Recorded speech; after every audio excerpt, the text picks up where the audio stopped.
সুপ্রিয় দর্শক, আমি তাবাসসুম তিন্নি আপনাদের সবাইকে স্বাগত জানাচ্ছি আমাদের রোজকার খবরের corporate লাউঞ্জে।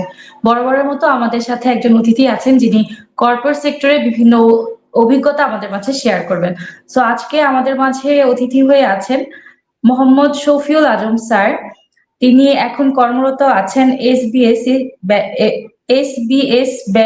Sorry SBS bank PLC তে, এবং তিনি আছেন head of digital financial service and branding এ।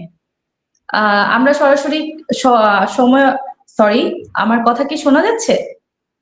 হ্যাঁ, শুনতে পাচ্ছি। আমরা সরাসরি চলে যাচ্ছি অতিথির কাছে। স্যার, আপনি কেমন আছেন? জি জি, ভালো আছি। আপনি কেমন আছেন? স্যার, আমি ভালো আছি। স্যার, আপনি দয়া করে আমাকে একটু জানাবেন আমার কথা ক্লিয়ার শোনা যাচ্ছে কিনা। জি জি, কথা ক্লিয়ার শোনা যাচ্ছে। একটু জি, হালকা ইকো হচ্ছে, কিন্তু সেটা চলে, অসুবিধা নেই। ওকে, ঠিক আছে। স্যার, আমরা সরাসরি আপনার একটা সংক্ষিপ্ত পরিচয় দিয়ে শুরু করতে চাচ্ছিলাম। আমার নাম শফিউল আজম। আমি এসবিএসি ব্যাংক পিএলসি তে head of digital financial services এবং ব্র্যান্ডিং, এই দুটো পোর্টফোলিও আমি এই মুহূর্তে দেখাশোনা করছি। আমি এর আগে ক্যারিয়ার শুরু করেছিলাম আমি 1999-এ। আপনারা অনেকে হয়তো জানবেন যারা ডিজিটাল ফিনান্সিয়াল সার্ভিসেস বা কার্ড রিলেটেড ইয়ার সাথে, পেশার সাথে যারা জড়িত আছেন। আমি 1999-এ ইউনাইটেড গ্রুপের একটা প্রতিষ্ঠান ছিল যেটার নাম ছিল ই ক্যাশ। আমি ই ক্যাশ দিয়ে আমি শুরু করি আসলে আমার এই ডিজিটাল ব্যাংকিং এর যে পথ চলা, সেটা শুরু হয় ই ক্যাশের মাধ্যমে। ই ক্যাশ বাংলাদেশের প্রথম শেয়ার্ড এটিএম নেটওয়ার্ক সার্ভিস দিয়ে তাদের যাত্রা শুরু করেছিল। এটা বাংলাদেশের তখন 10টার মতো ব্যাংক ওটার কনসোর্টিয়ামের মেম্বার ছিল। পরবর্তীতে ই ক্যাশের পরে এসছে কিউ ক্যাশ। আপনারা এখন অনেকে আইটিসিল এর নাম শুনেছেন। কিউ ক্যাশটা এর পরে এসছে, তার আগে ই ক্যাশ ছিল। ই ক্যাশ থেকে আমি চলে যাই 2004-এ আমি ইস্টার্ন ব্যাংকে জয়েন করি। ইস্টার্ন ব্যাংকের কার্ড লঞ্চ যখন আমি তখন লঞ্চিং টিমের মেম্বার ছিলাম। তারপর ইস্টার্ন ব্যাংক থেকে আমি চলে আসছি 2005-এ মিউচুয়াল ট্রাস্ট ব্যাংকে। সেখানেও ওখানকার যে কার্ড আছে সেই কার্ড লঞ্চিং এর টিমের ইনিশিয়াল টিম মেম্বার আমি ছিলাম। তারপর 2013-তে আমি চলে আসি এসবিএসি ব্যাংকে। এসবিএসি ব্যাংকের হেড অফ কার্ডস হিসেবে আমি আমার কাজ শুরু করি, এখানে দায়িত্ব শুরু করি। তারপরে 3 বছর আগে আমি এখানে কার্ড ডিভিশন থেকে আমি ডিজিটাল ফিনান্সিয়াল সার্ভিসেস ডিভিশন, এই আলাদা একটা উইং, এটার দায়িত্ব গ্রহণ করি। তারপরে আমাদের এখানকার ব্র্যান্ডিংটা আমি দেখি। এই হচ্ছে আমার অ্যাক্টিভিটিস। বেসিক্যালি একটা লম্বা সময় আমি ডিজিটাল ব্যাংকিং এর উপরে কাজ করেছি বা এখনো করছি। স্যার, আপনার তো অনেক বড় একটা এক্সপিরিয়েন্স বলতে গেলে, আর অনেক অভিজ্ঞতার ঝুড়ি। স্যার, আপনার প্রথম দিকের গল্পটা একটু শুনতে চাই। এখনো পর্যন্ত আসলে একটা সেক্টরে আসলে অনেক সময় দেখা যায় যে অনেক অবস্টাকল থাকে বা অনেক অ্যাডজাস্ট করতে অনেক বিষয়গুলো থাকে। তো এগুলো আপনি কিভাবে মেনটেন করেছিলেন এবং কিভাবে এখনো পর্যন্ত মেনটেন করছেন? আসলে কর্পোরেট ওয়ার্ল্ড যেটা বলছেন, কর্পোরেট তো আস্তে আস্তে হয়, ধরেই আসলে কর্পোরেট হয় না। আমরা এখন যেই প্রতিষ্ঠানে কাজ করছি এটা যতটা কর্পোরেট, আমি যখন আমার প্রথম জব ছিল সেটা তো অত কর্পোরেট ছিল না। তারপরেও আস্তে আস্তে একটা প্রতিষ্ঠান যেরকম কর্পোরেট হয়ে ওঠে এবং একই সাথে সেই প্রতিষ্ঠানে যারা কাজ করে তারাও কর্পোরেট কালচারের সাথে অভ্যস্ত হয়ে ওঠে। যেরকম অবস্টেকল তো থাকে, সব জায়গাতে অবস্টেকল থাকে। আমরা আমাদের বাংলাদেশ স্বাধীন হয়েছে 54 ইয়ার্স। তো 54 ইয়ার্স এসে আমরা এখন যতটা একটা জাতি হিসেবে, একটা দেশ হিসেবে যতটা ম্যাচিউর হয়েছি, 54 বছর আগে ততটা ম্যাচিউর ছিলাম না। তো প্রত্যেকটা জায়গাতেই একই রকম। আস্তে আস্তে আমরা আমাদের এক্সপিরিয়েন্স যেরকম গ্যাদার হয়, অবস্টেকল গুলা থেকে আমরা শিখে নতুন ভাবে কাস্টমারদেরকে, যেহেতু আসলে আমাদের কাজ মানেই কাস্টমারদেরকে নিয়ে কাজ, কাস্টমারের এই সার্ভিসটাকে কিভাবে সহজ করা যায়, তারপরে কাস্টমারের চাহিদার উপর ভিত্তি করে কিভাবে আমাদের প্রোডাক্টগুলোকে ডিজাইন করা যায়, এইগুলা নিয়ে একেবারে বরাবরই একটা ট্রায়াল অ্যান্ড এরর এগুলো চলতেই থাকে। চলতে চলতে আস্তে আস্তে প্রতিষ্ঠানগুলো ডেভেলপ করে, সার্ভিস ভালো হয়, এরকম আর কি। আর অবস্টেকল যেটা বলছেন, অবস্টেকল বলতে ওয়ার্কপ্লেস হ্যাজার্ড কিছু থাকে। এটা আপনি যখন মানে ইনিশিয়াল লেভেলের যখন আপনি এমপ্লয়ি থাকেন, তখন এক ধরনের যে বসকে ম্যানেজ করার, হ্যাঁ, তারপরে আমার যে ফেলো কলিগ যারা আছে তাদের সাথে রিলেশনশিপ মেনটেন করার এরকম একটা বিষয় আছে। এখানেও চ্যালেঞ্জ থাকে। আপনি যখন নতুন ভাবে একটা চাকরি শুরু করবেন, সেখানে নতুন এনভায়রনমেন্টে নিজেকে খাপ খাইয়ে নেয়া, নতুন কাজের সাথে কাজের ধরন বুঝে ওঠা, তারপরে আপনার যারা কোয়ার্কার আছে, হ্যাঁ, তাদের সাথে কোপ আপ করে নেয়া নিজেকে, যেহেতু এগুলা তো টিম ওয়ার্ক, আমরা প্রতিটা কাজে টিম ওয়ার্ক, এই বিষয়গুলো থাকে। যখন আমরা সিনিয়র হয়ে যাই, সিনিয়র হয়ে যাওয়ার পরে হচ্ছে এখানে যেরকম একটু আগে ছিল যে আমার বস ছিল, হ্যাঁ, আমার কোয়ার্কার ছিল, হয়ে যাওয়ার পরে আপনি যেরকম বস, আবার আপনারও বস আছে, আপনারও একজন বস, আবার আপনি কারো না কারো বস। তো এইখানে ৩ জায়গা রিলেশনশিপ মেনটেন করতে, আমার কলিগ মেনটেন করতে হচ্ছে, যারা আমার জুনিয়র কলিগ তাদেরকে মেনটেন করতে হচ্ছে, একই সাথে আমার উপরের যে লাইন বস আছে, হ্যাঁ, লাইন ম্যানেজমেন্ট, তাদেরকে ম্যানেজ করতে হচ্ছে। হ্যাঁ, তো এটা কিছু চ্যালেঞ্জ থাকে। আবার চ্যালেঞ্জ না করলে তো আপনি গ্রো করতে পারবেন না। চ্যালেঞ্জগুলো ফেস করে আমরা গ্রো করি, সেটা হচ্ছে মূল বিষয় আর কি। একদম স্যার, একদম। স্যার, আমি যতদূর জানি আপনি, স্যার আমার কথা কি শোনা যাচ্ছে? হ্যাঁ, শোনা যাচ্ছে। স্যার, আমি যতদূর জানি আপনি একটা টিম, মানে একটা লিড দিচ্ছেন, বা আপনি অনেক সময় অনেক টিমের সাথে আপনার কাজ করা হচ্ছে। সো আপনি এই টিম বন্ডিংটা বা টিম ওয়ার্কটা কিভাবে করছেন? টিম ওয়ার্কটা যেটা বললাম আর কি, যে এখানে আমাদের যখন কোনো একটা অ্যাসাইনমেন্ট পড়ে, অ্যাসাইনমেন্ট পড়লে তো আমার যে অনেকগুলো টিম আছে অ্যাসাইনমেন্ট বুঝে, যেমন আমি যদি ব্র্যান্ডিং এর কথা বলি, ব্র্যান্ডিং এর মধ্যে অনেকগুলো পার্ট আছে। যেই ধরনের অ্যাসাইনমেন্ট হয় সেই অ্যাসাইনমেন্টের উপর ডিপেন্ড করে আমরা একটা গ্রুপ হয়তো তৈরি করলাম। সেই গ্রুপকে আসলে আগ থেকেই তো ট্রেন করা থাকে যে এই গ্রুপের কাজ যেরকম হবে, এই ধরনের নেচারের কাজের সাথে তারা অভ্যস্ত।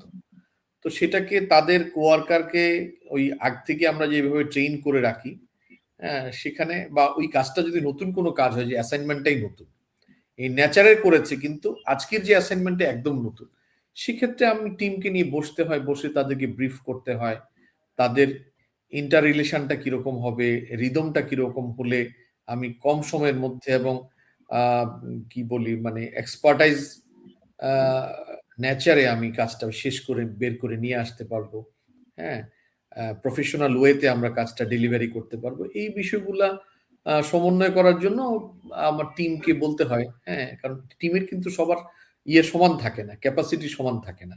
হ্যাঁ, তো সেক্ষেত্রে যারা কোয়ার্কার যারা আছে, কলিগরা, তারা কিন্তু তাদেরকে এইভাবে বলাই হয় যে আপনি যতটা ডেলিভারি দিতে পারবেন, আপনার পাশের ডেস্কে যিনি আছেন উনি হয়তো সেরকম পারবে না। আমাদের হাতের ৫ আঙ্গুলের মতো যেরকম আর কি। তো এরকম ওইটা আসলে বলা থাকে। আর কাজ করতে, করতে বিষয়গুলো হয়ে যায়। কারণ কিভাবে কাজ করতে পছন্দ করি আমার যেরকম টিমমেটরা বুঝে, হ্যাঁ? তারপরে ওরা কি আ সময় নিয়ে এবং কতটা প্রফেশনালি আমাকে ডেলিভারি করতে পারবে, এই অংশটাও আমি বুঝি। তো সেক্ষেত্রে যদি আমার মনে হয় কোন জায়গায় যে চ্যালেঞ্জ আছে, তো চ্যালেঞ্জের জায়গাগুলোকে আমরা কিন্তু রাইট টাইমে অ্যাড্রেস করি। হ্যাঁ? যে না, এখানে একটু অ্যাটেনশন দিতে হবে। সেটা দিতে হয়। যেরকম বস হিসেবে যেরকম দিতে হয়, একই সাথে আমার টিমের মেম্বার যারা আছে তারাও কিন্তু একজন আরেকজনকে, ওখানেও তো জুনিয়র সিনিয়র আছে। সবাই একেবারে যে একই পজিশন, হ্যাঁ, তারাও কিন্তু একজন আরেকজনকে ওই সাপোর্টটা দেয়। এই বিষয়টা এরকম আরকি। একদম, একদম স্যার। স্যার, আমরা এই পর্যায়ে এসে আপনি আপনার শুরু থেকেই আপনি বলছিলেন যে আমি যখন শুরু করেছিলাম আপনার অনেকগুলো ধাপ পেরিয়েছেন, অনেকগুলো ব্যাংক পেরিয়ে আপনি এখন এখানে। তো তখনকার সময় কিন্তু স্যার ম্যানুয়াল কাজগুলো অনেক বেশি ছিল, বা এখন যে ডিজিটাল অনেক কিছু আমরা কিন্তু এখন পাই, বা হচ্ছে অনেক কিছু আমরা এআই এর মাধ্যমে করছি, চ্যাট জিপিটির মাধ্যমে করছি। তখনকার আপনাদের সময় হয়তো এই জিনিসগুলো এত বেশি সহজ ছিল না। সো এখনকার সময়ের কাজগুলো আর আগেরকার সময়ের কাজগুলোকে আপনি কিভাবে দেখছেন, বা এই জিনিসটা আপনি কিভাবে দেখছেন? আসলে আগের কাজ আর এখনকার কাজের মধ্যে কাজ একই রকম রয়ে গেছে। কাজের যদি সহজ করার যে বিষয়টা বলেন আপনি, কাজ কিছুটা সহজ হয়েছে। হ্যাঁ, কাজ সহজ হলেও আপনার আম আপনার মানে একেবারে আমরা যেই লেভেলটা নিয়ে কাজ করি, সেই লেভেলটাতে তো একেবারে ক্লার্করা যেভাবে কাজ করে ঠিক ওই লেভেলের কাজ হয় না। ক্লার্ক এবং আপনার বস, এই ২ টার মাঝামাঝি একটা লেভেলের কাজ হয়। মানে আমাকে একই সাথে একটা ড্রাফটটা আমাকে করতে হচ্ছে, আবার আমার কলিগের ড্রাফট দেখে দিতে হচ্ছে, আবার আমাকে টাইপও করতে হচ্ছে। হ্যাঁ, একটা সময় ছিল আপনি একেবারে সেকেলে, মানে যে আমলে কম্পিউটার ছিল না, হ্যাঁ, সেখানে বা আমরা নিজেরাও আমরা যখন কাজে জয়েন করলাম, আমি যেটা বললাম যে আমি এই 99-এ আমি ই ক্যাশে কাজ করতাম, তার আগেও ওইটা আমার সেকেন্ড জব ছিল, আমার প্রথম জব ছিল 98-এ। তো তখন দেখা গেল যে আমাদের যে বসরা ছিল, বসদের কিন্তু টেবিলে কম্পিউটার ছিল না, বসরা কম্পিউটার ইউজ করতো না, ল্যাপটপ খুব কম মানুষের ছিল, হ্যাঁ, ডেস্কটপ ছিল, তো ডেস্কটপও বসদের টেবিলে ডেস্কটপ থাকতো না। তো বসরা কি করতো, বলতো যে আপনি এটা ড্রাফটটা রেডি করে নিয়ে আসেন। হ্যাঁ, তো তখন হয়তো আমাদের মতো ডেস্ক লেভেলের অফিসার যারা আছে তারা ড্রাফটটা রেডি করে নিয়ে আসলো, আসার পর উনি ওটা কিন্তু হাতেই দেখে কাটাকাটি করে টেরে আবার হ্যাঁ একটু ইয়া করে দিত, কারেকশন দিয়ে দিলে ওইটা আবার করে নিয়ে আসা হতো। তো আমরা যেটা করলাম পরবর্তীতে, আমরা যখন মানে ওই সময়ে আর কি আমরা নিজেরাই কাজটা করছি, আমি টাইপও করছি, আবার আমি সেটাকে প্রিন্টও করছি। এই কাজটা নিজের প্রিন্ট আউটটা দেখা গেল নিজেই আমি নিয়ে আসছি। তো এখন এসে যে চেঞ্জটা এসে চেঞ্জ হচ্ছে, যেটা বললাম যে ড্রাফটিংটা নিজে করতাম। হ্যাঁ, এখনকার জেনারেশন হয়তো বলছে যে চ্যাট জিপিটিকে বলছে আমাকে এরকম একটা অ্যাপ্লিকেশন লিখে দাও। তো এখানেও কিন্তু কিছু ইনপুট দিতে হয়, আপনি ইনপুট যত ভালো দিবেন আপনি আউটপুটটা তত ভালো পাবেন। হ্যাঁ, কারণ একদম স্যার। আপনি যদি বোঝাতে না পারেন আপনি কি চাচ্ছেন, তাহলে সেও কিন্তু আপনাকে মানে একুরেট যেটা চাচ্ছেন আপনি সেটা কিন্তু আপনি পাবেন না। আমি যেটা করি, আমি আগে বুঝাই যে কি করতে চাচ্ছি, মানে আমার যে জুনিয়র কলিগকে আমি কোনো কিছু, আমরা এটাকে ডিকটেশন বলি, হ্যাঁ, যে ভাই তুমি এভাবে এভাবে করে নিয়ে আসো। তো আগের জুনিয়র কলিগকে আমি যা বুঝাতাম মুখে বলে, আমি সেম কাজটা আমি এখন চ্যাট জিপিটিকে বলে দিই। হ্যাঁ, যে আমি একটা ব্যাংক, আমার ব্যাংকটা এরকম, আমি এই পজিশনে আছি, আমাকে এই কাজটা করতে হবে, এখানে আমি একটা চিঠি লিখবো, এখানে একটা মেসেজ লিখবো, হ্যাঁ, এখানে এই করবো সে করবো, সেটা দিয়ে পুরোটা বুঝিয়ে দিই। হ্যাঁ, এবং পারপাসটা কি পারপাসে লিখতে চাচ্ছি, এবং কোন লেভেলের হ্যাঁ কাস্টমার হোক বা কোন লেভেলের প্রতিষ্ঠানকে লিখবো সেটাও, যে কি প্রফেশনালিজমের একটা ধাপ আছে, যে কোন লেভেলের প্রফেশনালিজম সে ওখানে অ্যাপ্লাই করবে। সেইভাবে যখন আমি চ্যাট জিপিটিকে বুঝিয়ে দেই, তখন কিন্তু সে আমাকে আউটপুটটা বা ফিডব্যাকটা সেভাবে আসে। আসার পরেও কিন্তু আবার ওটা চেক করতে হয় যে ও কি আসলে আমাকে ধরতে পারলো কিনা, আমি যেটা বললাম সেটা ধরতে পারলো কিনা সে, এবং সেভাবে কি একদম। অ্যাপ্লাই। তো সেটার মধ্যেও কিন্তু আবার আপনাকে মডিফাই করতে হয়। হ্যাঁ, তো মানে চ্যাট জিপিটি আছে বলে বা এখনকার আর্টিফিশিয়াল ইন্টেলিজেন্সের অন্যান্য যে সমস্ত অ্যাপগুলো আছে, এআই অ্যাপগুলো, সেগুলো সবই যে বুঝতে পারে, সবই ধরতে পারে, বিষয়টা কিন্তু এরকম না। আপনি যদি গানের একদম। কথা আসেন, দেখবেন যে এখন ইউটিউবে যদি গান শুনতে যান, আপনি প্রচুর গান পাবেন যেগুলা এআই দিয়ে সিং করা, এআই ভয়েসে গাওয়া। কিন্তু আমি বুঝতে পারি যে এটা আমি গাড়িতে আসার সময় হয়তো একটা গান দিলাম, প্লে করলাম, এরপরে যখন আসে নিজে নিজেই আসতে থাকে একটার পর একটা, আস্তে আস্তে হয়তো দিলাম নর্মাল একটা হিউম্যান ভয়েসের গান, কতক্ষণ পরে এআই ভয়েসের একটা গান চলে আসলো। তো এটা আসলেই বোঝা যায় যে গানটা খুব নিখুঁত ভাবে গায়, কিন্তু কিছু কিছু জায়গায় কিন্তু সে সুরের উঠানামার যে জায়গাগুলো যেটা করতে হয় সেটা কিন্তু সে পারে না, বোঝা যায়। হ্যাঁ, যে ওইখানে একটা শর্টকাট মেরে দিয়েছে। তো এরকম একদম। লেখালেখির মধ্যে এরকম শর্টকাট মেরে দেয় অনেক সময়। হ্যাঁ, আপনি একটা বললেন ও কিন্তু হয়তো বুঝে নেয় আপনাকে, ওর স্টাইলে আপনাকে দিয়ে দিয়েছে। তো এখন আপনার প্রতিষ্ঠানের একটা স্টাইল আছে, আপনি কিভাবে চিঠি লিখেন এটা একটা স্টাইল আছে, এই স্টাইলটা ইনফ্যাক্ট আপনাকে এআই কে বোঝাতে হবে। যদি বোঝান তাইলে কিন্তু সে আপনার মতো করেই দিতে পারবে, যেটা বললাম যে আপনার জুনিয়র কলিগকে আপনি যেভাবে আগে বুঝিয়ে দিতেন সেইভাবে যদি আপনি এআই কে বোঝাতে পারেন, তাইলে আপনাকে আপনার ধাঁচে আপনার স্টাইলে সে আপনাকে ফিডব্যাকটা দিতে পারবে। একদম স্যার, একদম। স্যার, আপনি তো হচ্ছে ফিনান্সিয়াল সার্ভিসের পাশাপাশি আবার ব্র্যান্ডিংটাও দেখছেন। তো এখন কিন্তু ব্যাংকের ব্র্যান্ডিং গুলো অনেক বেশি র্যান্ডমলি হয়, বা অনেক কোম্পানির সাথে এমইউ হচ্ছে, বা আপনারা অনেক কিছু আগের থেকে কিন্তু অনেক ডেভেলপ। সো আপনি স্যার এই ব্র্যান্ডিংটা কিভাবে মেনটেন করছেন, বা কোন কোন কোম্পানিগুলোর সাথে অলরেডি আপনারা কাজ করছেন, বা কিভাবে করছেন যদি আমাদেরকে একটু বলতেন। ব্র্যান্ডিং বলতে আসলে যেটা মিন করে সেটা হচ্ছে আপনার আমরা ব্র্যান্ডিং বলতে মিন করি যে হ্যাঁ, যদি মানে আমি কনভেনশনাল কথা বলছি, ব্র্যান্ডিং বলতে মিন করছি আমরা যে টেলিভিশনে অ্যাড গেল, পত্রিকায় গেল, বিলবোর্ডে গেল, আমার সোশ্যাল মিডিয়াতে গেল, সেটাকে ব্র্যান্ডিং বলছি আমরা। হ্যাঁ, ব্র্যান্ডিং আসলে শুধু ওটুকু কিন্তু ব্র্যান্ডিং না। হ্যাঁ, ব্র্যান্ডিং হচ্ছে আমার একটা এমপ্লয়ি আমার কাস্টমারের সাথে কিভাবে কথা বলছে, সেটাও কিন্তু ব্র্যান্ডিং।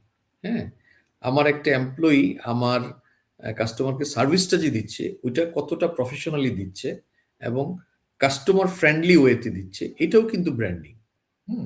আপনি দেখবেন যে রাস্তার পাশে একটা বিলবোর্ড আছে, আপনি দেখলেন, হ্যাঁ, কিন্তু আসলে কি দেখলেন আপনাকে যদি পরে জিজ্ঞেস করা হয় যে তুমি যে এই যে ফ্লাইওভার উপর দিয়ে গেলে, ওখানে একটা বিলবোর্ড ছিল। আপনি যদি বলেন যে আমি যদি মহাখালী ফ্লাইওভারের কথা বলি, হ্যাঁ, বাম পাশে একেএস, হ্যাঁ, শপিং না জানি কি একেএস সেন্টার আছে, যেটা ওর উপরে বা ডানে বামে কিছু বিলবোর্ড আছে, SKS tower sir. Sorry SKS tower. ওখানে যদি আপনাকে বলা হয়, এখন যদি আমি বলি, আপনি কিন্তু রিকল করতে পারবেন না যে ওখানে কি ছিল। হ্যাঁ, বাট আপনাকে বলে দেওয়া হয় ওখানে ইবিএল এর একটা বিলবোর্ড আছে, তাইলে কিন্তু দেখবেন যে এরপরে আপনি যতবার যাবেন আপনার চোখ কিন্তু ওই ইবিএল এর বিলবোর্ডের দিকে গিয়া, হ্যাঁ, আপনি চোখ ওদিকে চলে যাবে। তো ব্র্যান্ডিংটা হচ্ছে এরকম যে আসলে আমাদের চারপাশে অনেক কিছু আছে, কিন্তু থাকলেও আমরা কিন্তু সেই দিকে তাকাই না। আমাদের একটা আছে, এরকম টার্ম আছে যে তাকিয়ে থাকার নাম দেখা নয়। হ্যাঁ, আপনি তাকিয়ে আছেন কিন্তু আসলে যে আপনি দেখছেন তা না কিন্তু। তাকিয়ে হয়তো আছেন, আপনি ওটার কন্টেন্টটা দেখছেন, আপনি দেখেছেন এখানে এটা কিছু একটা আছে। তো অ্যাডের ক্ষেত্রে এরকম প্রচুর অ্যাড হচ্ছে টিভিতে, আপনি একটা প্রোগ্রাম দেখছেন, আপনি ফেসবুকে দেখছেন, আপনি ইউটিউবে দেখছেন, আপনি কিন্তু স্ক্রল করে চলে যাচ্ছেন, আপনার ওইটা কানেক্ট করছে না আপনাকে। তো সেই জন্য ব্র্যান্ডিং মানে হচ্ছে কিন্তু আপনাকে কানেক্ট করতে হবে কাস্টমারের নিডের সাথে, হ্যাঁ, কাস্টমারের পছন্দের সাথে, হ্যাঁ, আপনার কনভেনিয়েন্সের সাথে, কাস্টমারের যে কনভেনিয়েন্স আছে এগুলোর সাথে আপনাকে কানেক্ট করতে হবে, আপনার সার্ভিসকে কানেক্ট করতে হবে, আপনার প্রোডাক্টকে কানেক্ট করতে হবে, তাইলে কিন্তু অরিজিনাল ব্র্যান্ডিংটা হবে। হ্যাঁ, আপনি অনেক বড় বড় ব্যাংক দেখেছি যে তারা কিন্তু আপনার মানে বিভিন্ন প্ল্যাটফর্মে যে মানে অনেকে অ্যাড দিচ্ছে, হ্যাঁ, প্রমোশন করছে, ওর অনেক বড় বড় ব্যাংক আছে আমি দেখেছি, ওদের তেমন কোনো আপনার অ্যাডভার্টাইজমেন্ট নেই, কিন্তু তারপরেও তাকে চিনে, কারণ তাকে চিনে কাস্টমাররা চিনে, কারণ কাস্টমারের নিড আছে এবং যেই জায়গায় নিডটা আছে সেই জায়গার নিডটা সে ফুলফিল করতে পারতেছে, তখন সে কিন্তু কাস্টমারের মাইন্ডের মধ্যে ঢুকে গেছে। হ্যাঁ, তো ইটস অল অ্যাবাউট রিলেশনশিপ। তো আপনি যেটা বললেন, হ্যাঁ, আপনি যেটা বললেন যে আপনারা কিভাবে করছেন, যেমন ধরেন আমরা তো ব্যাংক, হ্যাঁ, আমরা কিন্তু আপনার একটা চানাচুর যারা বিক্রি করে, একটা বিস্কিট যারা বিক্রি করে, হ্যাঁ, একটা শ্যাম্পু যারা বিক্রি করে, তাদের সাথে আমাদের কিন্তু পার্থক্য আছে। ডেইলি গুডস যেগুলা আছে, আমরা ফাস্ট মুভিং কনজিউমার গুডস বলি, যেটা ফাস্ট মুভিং কনজিউমার অ্যাড এক ধরনের হয়, কাস্টমার এক ধরনের। তারপরে আপনার হচ্ছে আমরা টয়লেট্রিজ যেটা আছে, হ্যাঁ, প্রসাধন সামগ্রীর অ্যাড এক ধরনের, কারণ আপনাকে প্রতিদিনই কিন্তু গোসল করতে হয়, সাবান ইউজ করতে হয়, শ্যাম্পু ইউজ করতে হয়, টুথপেস্ট ইউজ করতে হয়। আবার একই সাথে আমি যদি কনজিউমার গুডসের কথায় আসি, আপনাকে প্রতিদিন কিছু না কিছু কনজিউম করতে হয়। আপনি পানি খাচ্ছেন, আপনি বিস্কিট খাচ্ছেন, আপনি চানাচুর খাচ্ছেন, হ্যাঁ, আপনি তেল খাচ্ছেন, হ্যাঁ, আপনি স্পাইসেস ইউজ করছেন ঘরের মধ্যে, রান্নার মধ্যে। তো ওইটা কিন্তু আপনার চাহিদার সাথে সম্পর্কিত। তো তখন আপনি যখন অ্যাড দিচ্ছেন, হ্যাঁ, মাস মিডিয়াতে যখন অ্যাড দিচ্ছেন, সেটা আপনার পিপলকে একভাবে কানেক্ট করছে, কারণ তার ডিমান্ড আছে। আমি যেটা বললাম যে একটা মানুষের ডিমান্ড আছে, ডিমান্ড থাকলেই সে ওইদিকে খেয়াল করবে, আর যার ডিমান্ড নাই সে খেয়াল করবে না।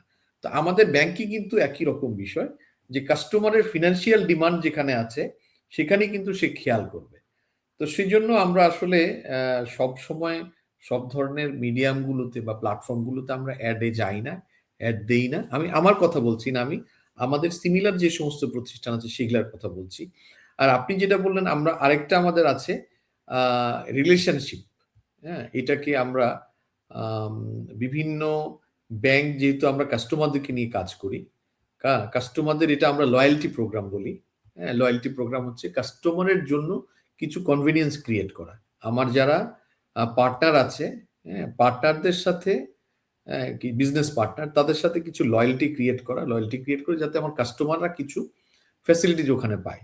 একই সাথে আমার যারা পার্টনার, যেটা বললাম, পার্টনাররা আবার কাস্টমার পেল, মানে যেহেতু আমি কাস্টমার নিয়ে ডিল করি, কাস্টমারকে কিছু কনভিনিয়েন্স আমি দিলাম এবং একই সাথে আমার যারা মার্চেন্ট আছে, যারা বিজনেস পার্টনার আছে, তারা কিছু কাস্টমার পেল ব্যাংকের মাধ্যম হয়ে, ভাইস ভার্সা। হ্যাঁ, এটাই হচ্ছে আসলে মূলত আপনি যেটার কথা বলেছেন সেটা। তো এটা আমাদের যেহেতু কার্ডের কথা যদি আমি বলি, কার্ড একটা লাইফস্টাইল প্রোডাক্ট। আমি যেহেতু কার্ড নিয়ে অনেকদিন কাজ করেছি বা এখনো করি, কার্ড হচ্ছে একটা লাইফস্টাইল প্রোডাক্ট। হুম। তো এটা নর্মাল, মানে লোন তো আপনার আছে, আপনি পার্সোনাল লোন নিতে পারেন, কিন্তু পার্সোনাল লোন নিয়ে কিন্তু আপনি প্রতিদিনকার ডেইলি কনজিউমেবলস যেগুলো আছে সেগুলো কিন্তু আপনি পার্সোনাল লোন দিয়ে কিনেন না। পার্সোনাল লোন নিয়ে হয়তো আপনি আপনার হোম রিনোভেট করবেন, আপনি আপনার একটা হোম অ্যাপ্লিয়েন্স কিনবেন, সেটার জন্য পার্সোনাল লোন ঠিক আছে, কিন্তু ডেইলি আমরা যা কনজিউম করি, ডেইলি স্পেন্ড যেগুলো করি, সেগুলো কিন্তু আমরা কার্ডের মাধ্যমে করি। তো কার্ডের মাধ্যমে যেহেতু করি, সেহেতু আমার এই কার্ড হোল্ডারদেরকে আমি অলওয়েজ চাই যে কিছু একটা বেনিফিট দিতে, সামহাউ তাকে একটা বেনিফিট দিতে, যাতে করে সে মানে ফ্রিকোয়েন্টলি আমার কার্ডটা ইউজ করে। কারণ এখানেও কম্পিটিশন আছে। আমি কাস্টমারদেরকে যত ইএমআই দিতে পারবো, আমি কাস্টমারদেরকে যতটা ডিসকাউন্ট দিতে পারবো, তাইলে আমার কাস্টমাররা আমার কার্ডটা ইউজ করবে। আবার একই সাথে আমার যারা লয়্যালটি পার্টনার আছে, আমি মার্চেন্টের কথা বলছি, হ্যাঁ, বিজনেস পার্টনার যারা আছে, তারা চিন্তা করে যে এই ব্যাংকের সাথে আমার যদি একটা রিলেশনশিপ হয়, তাইলে ব্যাংকের কাস্টমারগুলো আমি পেয়ে গেলাম। আমরা যখন কাস্টমারদের সাথে মেসেজ কনভে করি যে ওনারা ওই কোম্পানি, আপনার ওই কোম্পানি ডিসকাউন্ট দিচ্ছে, ওই কোম্পানি তোমাকে ইএমআইতে দিচ্ছে, তখন কাস্টমার ওইখান থেকে ফোন কিনতে যায়, এটা সেটা কিনতে যায়, হ্যাঁ, ডিসকাউন্টে জিনিসপত্র অ্যাভেল করতে যায়। নতুন একটা ইটিং প্লেস যেগুলা থাকে, রেস্টুরেন্টে আছে, হ্যাঁ, তো ওখানেও আমরা এই ধরনের ডিসকাউন্ট যখন করি, তখন মানুষ, যেমন নতুন বছর আসছে, নতুন বছরে মানুষ কেক কিনবে, হ্যাঁ, এটা যেহেতু এটা ফেস্টিভ, নিউ ইয়ারে কেক কিনবে। এখন যে সমস্ত প্যাটিসেরি শপ যেগুলো আছে, প্যাস্ট্রি শপ, তাদের সাথে আমাদের যে অ্যারেঞ্জমেন্ট যেগুলো আছে, ডিসকাউন্টিং অ্যারেঞ্জমেন্ট আছে, এটার মাধ্যমে হয় কি আমার কাস্টমাররা ওই নির্দিষ্ট আউটলেটগুলোতে যেতে পারলো। এই বিষয়গুলো এরকম আর কি। জি স্যার। স্যার, আপনার তো অনেক এক্সপিরিয়েন্স আছে কাস্টমার ডিলিংস এর উপরে। সো অনেক সময় থাকে না যে জুনিয়ররা ওইটা হ্যান্ডেল করতে পারছে না, অনেক সময় অনেক অ্যাঙ্গার ইস্যু হয়ে যায় অনেক কাস্টমারের। সো তখন হয়তো বা এসে আপনার কাছে আসে যে স্যার, ওই স্যার তো আসলে অনেক অ্যাঙ্গার ইস্যু হয়ে গেছে, এখন স্যার এটা কিভাবে সমাধান করব। তখন স্যার আপনি এটা কিভাবে হ্যান্ডেল করেন as a boss, as a senior হিসেবে? মানে হ্যান্ডেল করাটা একটু টেকনিক্যাল, এটা ডিপেন্ড করে হচ্ছে সিচুয়েশনের উপরে। আপনার প্রত্যেকটা কেস কিন্তু আলাদা আলাদা, ইন্ডিভিজুয়াল সবগুলোই। তো সেক্ষেত্রে আপনি যদি বলেন আর কি, যে এরকম হয় যে ফর এক্সাম্পল কোনো কোনো একজন কার্ডের গ্রাহক আসলেন, ওনার ট্রানজেকশন রিলেটেড কোনো একটা ইস্যুস ছিল। তো ট্রানজেকশন রিলেটেড ইস্যুস, আমি যদি বলি এটা ডিসপিউট ছিল একটা, উনি ট্রানজেকশন করতে গিয়েছেন, সেই ট্রানজেকশনটা সাকসেসফুল হয়নি। হ্যাঁ, উনি হয়তো ফোন করে উনি এটা রিমেডি চেয়েছেন, বা অ্যাজ সুন অ্যাজ পসিবল সেই ডিসপিউটটা যাতে করে রিজলভ হয়ে যায় সেটা, কিন্তু সামহাউ, কারণ ডিপেন্ডেন্সি থাকে এখানে, অন্য ব্যাংকের ডিপেন্ডেন্সি থাকে, আপনি যেখানে ট্রানজেকশনটা করেছেন সেই মার্চেন্টের ডিপেন্ডেন্সি থাকে, অনেক কিছু থাকতে পারে আর কি, নেটওয়ার্কের ডিপেন্ডেন্সি থাকে, টেকনিক্যাল কিছু ইস্যুস থাকে। তো এটা তো নর্মালি আমাদের কল সেন্টারের যারা প্রতিনিধি আছে তারা কাস্টমারদেরকে বোঝায়। এরপরে ফর এক্সাম্পল ধরেন না, ওখানে পারলো না, না পারার পরে একটা সময় কাস্টমার ফিজিক্যালি অনেক সময় চলে আসে। হ্যাঁ, আর নর্মালি যারা ফোনে থাকে, ফোনে হলে হয় কি, ওইখানে আমি কোনো ব্যাংকেই দেখিনি, আমাদের ব্যাংকেও একই অবস্থা, যে আপনি যত রুড ভাবেই কথা বলুক কাস্টমার, হ্যাঁ, আমাদের এজেন্ট যারা আছে তারা কিন্তু সরি স্যার, সরি স্যারই বলে। হুম। তো আপনি যখন সরি হবেন, তখন আসলে কারোর সাথে এই ধরনের ইয়া হওয়ার মানে চান্সেস খুব কম, যে আপনার কাস্টমার, হ্যাঁ, উত্তেজিত হবে, কিন্তু উত্তেজিত হয়ে কি, আপনি তো সরিই বলে যাচ্ছেন বারবার। হ্যাঁ, তো একটা সময় উনি হয়তো ঠান্ডা হবে, আর অথবা নাইলে হয়তো ফোন কেটে দিবে, এরকম হয়। বাট সেটা হয় না সাধারণত। আসলে কাস্টমার সার্ভিসে যারা কাজ করে বা কল সেন্টারে যারা কাজ করে, তারা ওইভাবেই ট্রেন্ড। আর যারা ফিজিক্যাল কাস্টমার যারা আসে, ফিজিক্যাল কাস্টমাররা আসলে আপনি যদি বলেন এটা ক্যাশ কাউন্টারে অনেক সময় হয় এরকম। হ্যাঁ, যদিও আমি সরাসরি ক্যাশ কাউন্টার হ্যান্ডেল করি না। ক্যাশ কাউন্টার অনেক সময় হয় যে ঈদের সময় রাশ আছে অনেক। হুম। তারপরে আপনার সামহাউ সফটওয়্যার কাজ করছে না। হ্যাঁ, আপনি কার্ড ম্যানেজ কোর ব্যাংকিং সিস্টেমে আপনি ঢুকতে পারছেন, অনেক সময় হয় না, নেটওয়ার্ক স্লোর কারণে হচ্ছে, এরকম লম্বা কিউ হয়ে আছে। হ্যাঁ, কিউ হওয়ার কারণে তখন দেখা গেল কোনো একজন কাস্টমারের খুব তাড়া আছে, হ্যাঁ, অন্যদের হয়তো ওয়েট করতে সমস্যা হচ্ছে না, কিন্তু তার খুব তাড়া। এরকম কিছু কাস্টমার তো আসে, তাদেরকে আসলে ওইখানে যারা ম্যানেজার থাকে তারা টেক কেয়ার করে সেটা, বা ওই ক্যাশের তো ক্যাশ অফিসার থাকে, ক্যাশের উপরে আবার ক্যাশ ইনচার্জ থাকে, তারা ওগুলা টেক কেয়ার করে। এটা না হলে তারপরে ম্যানেজাররা টেক কেয়ার করে। এটা কিছু টেকনিক, তো যারা সিনিয়র হয় তারা কিছু ইনস্ট্যান্ট কিছু টেকনিক অ্যাপ্লাই করে। হ্যাঁ, এটা কাস্টমার বুঝে আর কি, যে কাস্টমারকে যেভাবে হ্যান্ডেল। অনেক কাস্টমারকে আছে, আপনি যদি একজন সিনিয়র মানুষ, আপনি যখন একটু উঠে গিয়ে সরি স্যার, মানে কোনোভাবে আপনাকে হেল্প করতে পারি, কেন, কি হলো, কি হয়েছে, হ্যাঁ, তখন আপনার কলিগকে বলেন কেন এরকম হলো কেন, হ্যাঁ, হ্যাঁ, আচ্ছা আপনি আমার সাথে আসেন, আমি দেখছি স্যার, হ্যাঁ, যখন আপনি রুমে নিয়ে গেলেন, একটু বসালেন, হুম, তখন নর্মালি কিন্তু ওইটা আস্তে, মানে আস্তে কমে আসে আর কি। এটা খুব এটা বললাম না, যার যার মতো করে যে যে হ্যান্ডেল করে আর কি।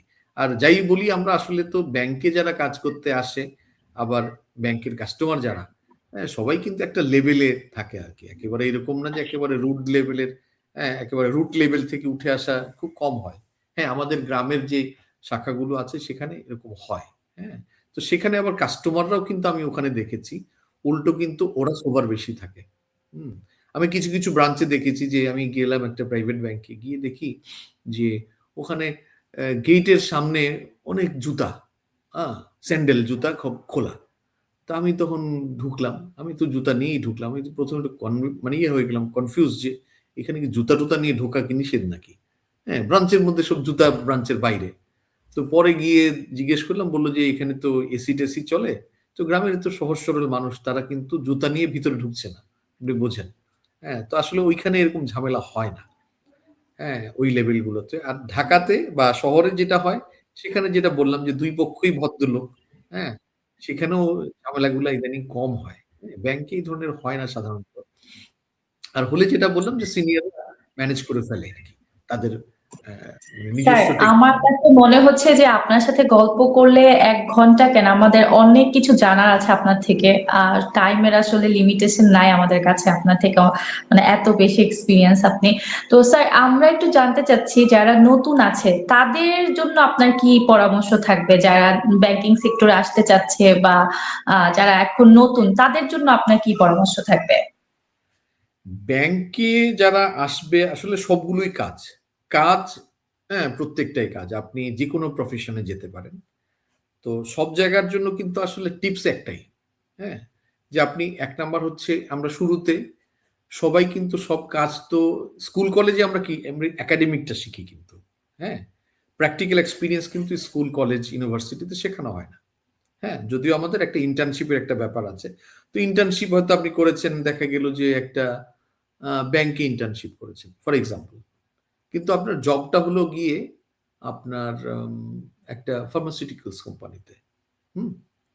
বা অন্য ধরনের একটা ইয়েতে হলো, বা আপনি ইন্টার্নশিপ করেছেন দেখা গেল যে একটা আইটি ফার্মে, কিন্তু আপনি জব হলো আপনার ব্যাংকে। তার মানে কি ওইখানেও কিন্তু ইন্টার্নশিপে যেটা শিখেছেন সেটাও কিন্তু আপনার এখানে প্র্যাকটিক্যাল বা ওয়ার্ক লাইফে কিন্তু আপনার কাজে লাগছে না। তো তার মানে কি নতুন জায়গায় যখন যাচ্ছেন আপনি, প্রত্যেকটা প্রতিষ্ঠানে কিন্তু যারা নিউ কামার তাদেরকে কিন্তু একটা ট্রেনিং এর মধ্যে দিয়ে কিন্তু তাদেরকে গ্রুম আপ করে। তো আপনাকে ওইখানে যখন ট্রেনিংটা হবে প্রপারলি, ট্রেনিংটা মানে স্কুল কলেজে আমরা অনেক সময় ফাঁকিবাজি করি, কিন্তু কাজের মধ্যে ফাঁকিবাজি আসলে করা যাবে না। এক নম্বরে আপনাকে সিনসিয়ার থাকতে হবে আপনার ট্রেনিং এর জন্য, যে আপনাকে যা শেখানো হচ্ছে সেটা আপনি ঠিকভাবে নিতে পারছেন কিনা, নিচ্ছেন কিনা। হ্যাঁ, এক নাম্বার হচ্ছে এটা। আরেকটা হচ্ছে আপনাকে হার্ড ওয়ার্কিং, আপনাকে হার্ড ওয়ার্কিং হতে হবে। কারণ একটা মানুষ হয়তো কম জানে, কিন্তু যদি সে হার্ড ওয়ার্কিং হয়, হ্যাঁ, সে কিন্তু আপনার ওই অন্যদের চাইতে বেশি আউটপুট দিতে পারবে। হ্যাঁ, এটা খুব ইম্পর্টেন্ট। সবাইকে সবকিছু জানতে হবে তা না। আরেকটা হচ্ছে জানার ইচ্ছা। হ্যাঁ, আপনার জানার ইচ্ছা থাকতে হবে। জানার যদি ইচ্ছা থাকে আপনি সেটা পারবেন। তো এরকম অনেকের আমি দেখেছি জানারই ইচ্ছা নাই, খুব ম্যারিটোরিয়াস, কিন্তু তার এই নলেজ সে অন্য জায়গায় খাটায়। সে তাকে যে কাজে সে জয়েন করেছে, সে কাজে দেখা গেল সে ওইখানে যে তার যে মেরিট খাটানোর, যেটা নলেজ খাটানো সেটা খাটাচ্ছে না, সে অন্যদিকে আছে, মানে তার কাজে কনসেন্ট্রেশন নাই। তো তার যে কাজটা আছে সেই কাজে কনসেন্ট্রেট করতে হবে। আগ্রহ থাকতে হবে, আগ্রহ থাকলে সে শিখতে পারবে। আর শিখতে পারলে হবে কি, আস্তে আস্তে তার ভিতটা এখান থেকে শক্ত হলো, হ্যাঁ, এবং এরপরে তো আস্তে আস্তে তার জার্নি শুরু হয়, হ্যাঁ, তার কাজ দিয়ে সে সামনের দিকে এগিয়ে যায়। হ্যাঁ, ভেরি সিম্পল। তার মানে হচ্ছে যে নতুন নিউ কামার তাকে তাকে আগ্রহ নিয়ে তার কাজটা শিখতে হবে এবং অনেস্টি এবং ইন্টিগ্রিটির সাথে কাজটা করতে হবে। যেমন আমি যদি ব্যাংকের কথা বলি, ব্যাংকের সবচাইতে প্রথম বিষয় হচ্ছে আপনার অনেস্টি। কারণ আমার এই ব্যাংকিং জবটাই কিন্তু বেসড অন ট্রাস্ট। হ্যাঁ, কাস্টমার এবং ব্যাংকারের ট্রাস্টের মাধ্যমে কিন্তু ব্যাংকিং। তো আপনি যদি ট্রাস্টটাই যদি রাখতে না পারেন, তাহলে তো আপনি আপনার মানে বেস লাইন যেটা, সেটাই তো আপনি হারালেন, সেটাই তৈরি হলো না আপনার। তো এইটা হচ্ছে ব্যাংকারের জন্য অনেস্টিটা খুব ইম্পর্টেন্ট, অনেস্টি এবং ইন্টিগ্রিটি। আরেকটা হচ্ছে দেখবেন আপনার অন্যান্য প্রতিষ্ঠানে রেগুলেটর কিন্তু সব প্রতিষ্ঠানের থাকে না। ব্যাংক কিন্তু একটা রেগুলেটেড প্রতিষ্ঠান। আমাদের উপরে বাংলাদেশ ব্যাংক আছে, বাংলাদেশ গভর্নমেন্টের আরো কিছু এন্টিটি আছে যারা আমাদেরকে রেগুলেট করে। তো রেগুলেট করা মানে হচ্ছে আমাকে কিন্তু কমপ্লায়েন্ট থাকতে হয়। হ্যাঁ, কমপ্লায়েন্সের মধ্যে দিয়ে আমাকে কাজটা করতে হয়। তো আমি আমার মতো করে কাজ করে ফেললাম। হ্যাঁ, আপনি ধরেন না, আপনি রান্না করছেন, আপনার মতো করে আপনি রান্না করেই ফেলতেই পারেন, লবণ একটু আগে না দিয়ে একটু পরে দিলেন। কিন্তু ব্যাংকিং এমন একটা জিনিস, আপনাকে রুলস রেগুলেশন ফলো করেই কাজটা করতে হবে। হ্যাঁ, কাজটা হয়তো করলেন কিন্তু আপনার আইনটা ফলো করলেন না, তাইলে কিন্তু আপনি দুদিন পরে অডিট অবজেকশনে পড়ে যাবেন। হুম আপনি ইন্টিগ্রিটি ইস্যুতে পড়ে যাবেন। হ্যাঁ, আপনার ম্যাল প্র্যাকটিস হয়ে যাবে। সেটার জন্য আপনার পার্সোনাল ফাইলের মধ্যে কিন্তু আপনার এগেইনস্টে চলে যাবে, রিপোর্ট চলে যাবে, আপনার পারফরমেন্স রিপোর্ট খারাপ হয়ে যাবে, অনেক ইস্যুজ আছে এখানে। তো সেই জন্য কমপ্লায়েন্স ঠিক থাকতে হবে, অনেস্টি, ইন্টিগ্রিটি এবং জানার ইচ্ছা এবং হার্ডওয়ার্কিং, এই কয়েকটা বিষয় আসলে থাকতে হবে। এবং এটা শুধু ব্যাংকের জন্য না, সব জায়গার জন্য এটা প্রযোজ্য। স্যার, এই প্ল্যাটফর্মের মাধ্যমে আপনার সহকর্মীদের যদি আপনি কোনো মেসেজ দিতে চান, একদমই আমরা শেষ পর্যায়ে চলে এসেছি, আপনি চাইলে করতে পারেন আপনার সহকর্মীদের জন্য উদ্দেশ্যে যদি কিছু বলতে চান। আমার সহকর্মী বলতে আমার সাথে যারা কাজ করছেন তারা, এবং আমার এই এই ট্র্যাকে যারা কাজ করছে, আমি সবার জন্যই বলবো যে যেহেতু আমরা ব্যাংকার, আমাদেরকে মানুষের, যেটা আমি এর আগেই বলেছি, ট্রাস্টের কথাটা, মানুষের ট্রাস্টটা ধরে রাখার জন্য আমাকে অনেস্টি এবং আমার ইন্টিগ্রিটি, এটা আমার ঠিক রাখতে হবে, এক। 2 নাম্বার হচ্ছে সিনসিয়ারিটি থাকতে হবে, কাজের প্রতি সিনসিয়ারিটি, হ্যাঁ, পাংচুয়ালিটি থাকতে হবে। আর যেটা বললাম, যেহেতু এটা রেগুলেটেড প্রতিষ্ঠান, আপনি অন্য জব যেদিন ছেড়ে দিবেন, ছেড়ে দেওয়ার পরে কিন্তু আপনি মুক্ত, ফ্রি। হ্যাঁ, আপনার তেমন কোনো লায়াবিলিটিস নেই। কিন্তু আমাদের জব আমরা যখন ছেড়ে যাই, একটা জব ছেড়ে আরেকটা জবে যাই, আরেকটা ব্যাংকে যাই, ওখানে কিন্তু আমার যে রিলিজটা কিন্তু কন্ডিশনাল হয়। এবং আমি অনেক সিনিয়র ব্যাংকারদেরকে দেখেছি যে রিটায়ারমেন্টের 10 বছর পরে, 15 বছর পরেও কিন্তু দুদকের একটা মামলায় তাকে কল করা হচ্ছে। তার মানে আমি আজকে যা করছি, আমি ব্যাংকিং ছেড়ে দিলেও 20 বছর পরে হলেও আমাকে কোনো একটা ইস্যুতে আমাকে আদালতের মুখোপেক্ষী হতে পারে। হ্যাঁ, তো সেই জন্য সিনসিয়ারিটি নিয়ে এবং কমপ্লায়েন্সের মধ্য থেকে কাজ করতে হবে এবং অনেস্টি, ইন্টিগ্রিটি এটা ধরে রাখতে হবে, যাতে করে আপনি যেদিন যাবেন সম্মানের সাথে যেন আপনি আপনার কাজটা শেষ করতে পারেন, রিটায়ারমেন্ট লাইফে যেতে পারেন। এটা হচ্ছে আমার কলিগদের প্রতি এবং সবার প্রতি আমার পরামর্শ এবং উপদেশ বলবো, পরামর্শই বলবো। Thank you sir. স্যার, এই প্ল্যাটফর্মে এসে আমাদের সাথে কথা বলতে পেরে আপনার কেমন লাগলো?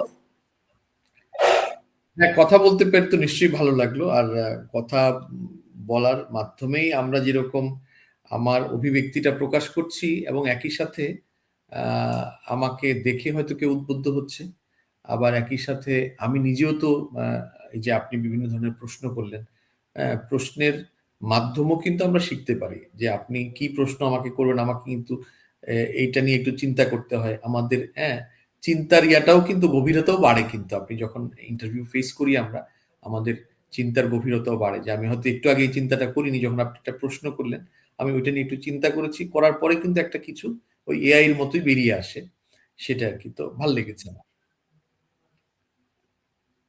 থ্যাংক ইউ স্যার, আপনার মূল্যবান সময় থেকে আমাদেরকে সময় দেওয়ার জন্য। আমাদের রোজকার খবরের কর্পোরেট লঞ্চের কৃতপক্ষ, আমরা আপনার প্রতি অনেক কৃতজ্ঞতা প্রকাশ করছি এত মানে কাজের ব্যস্ততার মাঝেও আমাদেরকে সময় দেওয়ার জন্য। ভালো থাকবেন আপনি। আমাদের সামনে আরো আমাদের রোজকার খবরে আরো অনেকগুলো প্রোগ্রামে হয়তোবা আমরা আপনাকে পাবো, আশা রাখি। আমিও আপনার মাধ্যমে এবং এই প্ল্যাটফর্মের মাধ্যমে আজকে যারা আমাদের দেখছেন এবং যেহেতু এটা অনলাইনে থাকবে, এরপরেও যারা দেখবেন, আমি সবাইকে স্বাগত জানাচ্ছি এবং ধন্যবাদ জানাচ্ছি। যারা দেখবেন তাদেরকেও ধন্যবাদ জানাচ্ছি, আবার যারা দেখেননি তাদেরকে আহ্বান জানাবো যে আপনারা যাতে করে এই ধরনের কন্টেন্ট আরো দেখেন, এবং যারা কন্টেন্ট ক্রিয়েট করে তাদেরকে যেরকম উদ্বুদ্ধ করবেন এবং আপনারা নিজেরাও এগুলা জেনে সচেতন হবেন। ধন্যবাদ সবাইকে। দর্শক, প্রতি সপ্তাহে রোজকার খবরের পর্দায় আমরা এমন কিছু ব্যক্তিত্ব নিয়ে আপনাদের সাথে হাজির হয়ে যাব। সে পর্যন্ত ভালো থাকবেন, সুস্থ থাকবেন এবং চোখ রাখবেন রোজকার খবরের কর্পোরেট লঞ্চে। আল্লাহ হাফেজ, ভালো থাকবেন সবাই।